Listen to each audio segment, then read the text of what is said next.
Today marks 60 years since the March on Washington. It was August 28, 1963, when Martin Luther King Jr. delivered his famous I Have a Dream speech to a crowd of about 250,000 people.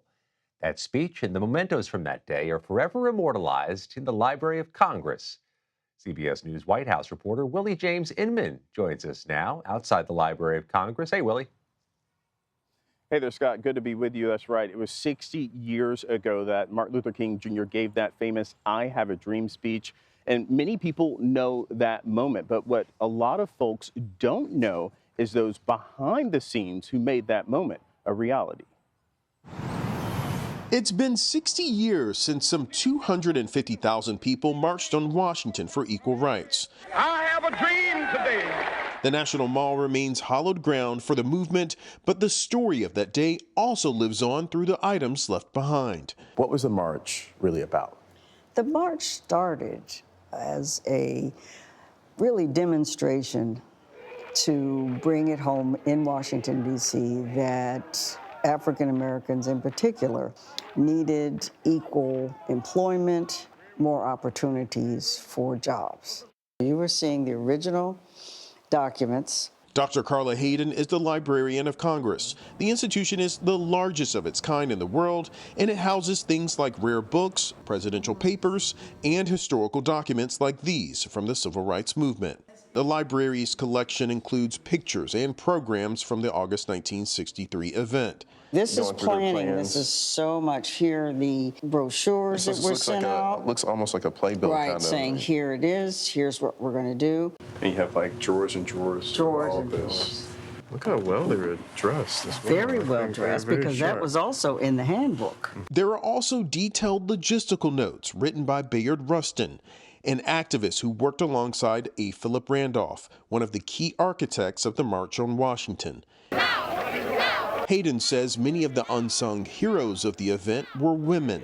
They might not realize that there were a number of women who were helping with the organization. They weren't allowed to speak. Rosa Parks was invited and she stood there, but women were behind quite a bit of the organizing and what was going on that day. Perhaps the crown jewel of the artifacts from that time is a typed and copyright stamped transcript of Martin Luther King Jr.'s I Have a Dream speech. If you had a lesson or you had a note to give to people who could potentially visit here, what would you say?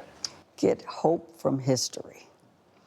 Look at what has happened before, and you will be able to see that there's a way to take the lessons from the past so you can make a better future.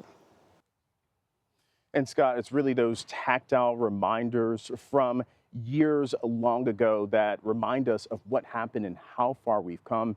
And it really is interesting visiting the Library of Congress. I got a behind-the-scenes look. I also got schooled on a bit.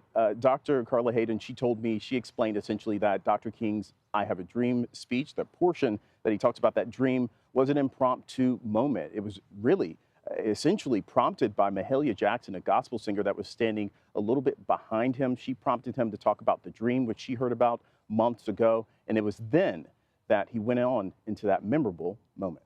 Scott? Tell me about this op-ed President Biden wrote about the 60th anniversary of the march. Yeah, that's right. Today, the president essentially touted this op-ed. His spokesperson, I should say, Karine Jean-Pierre, they essentially talked about the undelivered promise to individuals across this country, especially those black individuals. The op-ed was titled, "We Must Keep Marching Towards King's Dream." And President Biden essentially talks about trickle-down economics and how it's failed people across this country, including black folks across this country as well. He talks about what his administration has done, what they see as successes, the Inflation Reduction Act, the American Rescue Plan, all the economic policies that the president and, as he mentions, the vice president have brought about in this country, how they can help people across this nation. But I can tell you, Scott, and you know this as well, being on the campaign trail and talking to folks out there, they don't always see those promises and those essentially those bills being delivered to them in terms of how they feel about this president. Scott? That's right. Willie James Inman, thank you.